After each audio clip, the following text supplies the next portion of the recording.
வணக்கம் நண்பர்களே. இன்று நாம் பார்க்க போகும் கதை முருகன் அருளால் ஒரு பக்தனுக்கு நடந்த அதிசயம். பார்க்கலாமா? ஒரு அமைதியான கிராமத்தில் அருண் என்ற ஒரு இளைஞன் வாழ்ந்து கொண்டிருந்தான்.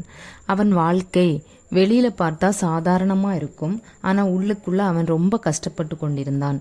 வீட்டில் பொருளாதார பிரச்சனை, அப்பாக்கு உடம்பு சரியில்லை, அம்மா தினமும் கவலையோடு இருப்பாங்க.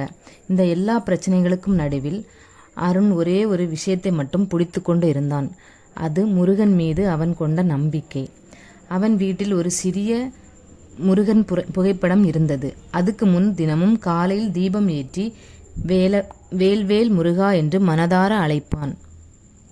ஒரு நாள் அவன் வாழ்க்கை இன்னும் மோசமாயிடுச்சு. அவனுக்கு இருந்த ஒரே வேலை கூட போய்விட்டது. அந்த நாள் இரவு வீட்டில் சாப்பாடு கூட இல்லை. அம்மா அமைதியாக அழுதுகிட்டே இருந்தாங்க. அதை பார்த்த அருண் மனசு உடைந்து போனது. அவன் வெளியே போய் வானத்தை பார்த்து சொன்னான், முருகா, நான் என்ன தவறு செய்தேன்? நான் உங்களை நம்புகிறேன். ஆனா ஏன் இந்த கஷ்டம்? அவன் கண்களில் கண்ணீர் நிரம்பியது. அந்த இரவு அவன் சோர்வோடு தூங்கி போனான். அவன் கனவில் ஒரு அற்புதமான காட்சி. ஒரு பெரிய மலை, மலையின் மேலே ஒரு பிரகாசமான ஒளி. அந்த ஒளிக்குள் இருந்து மெதுவாக ஒருவர் வந்தார். அவர்தான் முருகன். முருகன் சிரித்துக்கொண்டு அருணை பார்த்து மெதுவாக சொன்னார், கஷ்டம் எல்லாம் தற்காலிகம். நம்பிக்கை இருந்தா நான் உன்னோடு இருப்பேன். நாளைக்கு காலை இந்த மலைக்கு வா. அருண் அதிர்ச்சியுடன் எழுந்தான். அது ஒரு கனவா இல்லை உண்மையா என்று தெரியாமல் இருந்தான். ஆனா அவனுக்கு மனசுக்குள் ஒரு நம்பிக்கை வந்தது. அடுத்த நாள் காலையிலேயே அவன் அந்த கனவில் பார்த்த மலைக்கு போனான். அவன் அங்கே சென்றபோது அவன் பார்த்தான் ஒரு முதியவர். சாதாரண உடை, ஆனால் முகத்தில் ஒரு தெய்வீக அமைதி. அவர் அருணை பார்த்து சிரித்தார். நான் உன்னை காத்திருந்தேன் என்றார். அருண் அதிர்ச்சி அடைந்தான். அந்த முதியவர் அவனிடம் பேச ஆரம்பித்தார். வாழ்க்கையில கஷ்டம் வந்தா அது ஒரு சோதனை. அதை கடந்து போனவங்க தான் வெற்றி அடைவாங்க.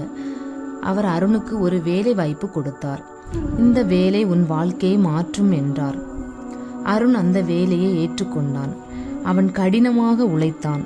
நாட்கள் கடந்தது, மாதங்கள் கடந்தது. மெல்ல மெல்ல அவனுடைய வாழ்க்கை ஆரம்பித்தது.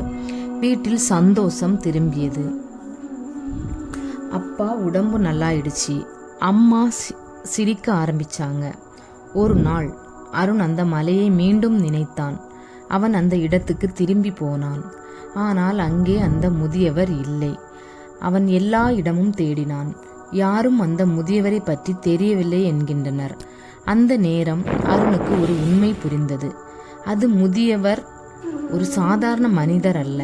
அவர் வேறு யாரும் இல்லை, முருகன் தானே. உண்மையான நம்பிக்கை இருந்தால் முருகன் நம்மை ஒருபோதும் கைவிட மாட்டார். கஷ்டம் வந்தாலும் அது கடந்து போய்விடும். வேல்வேல் முருகா.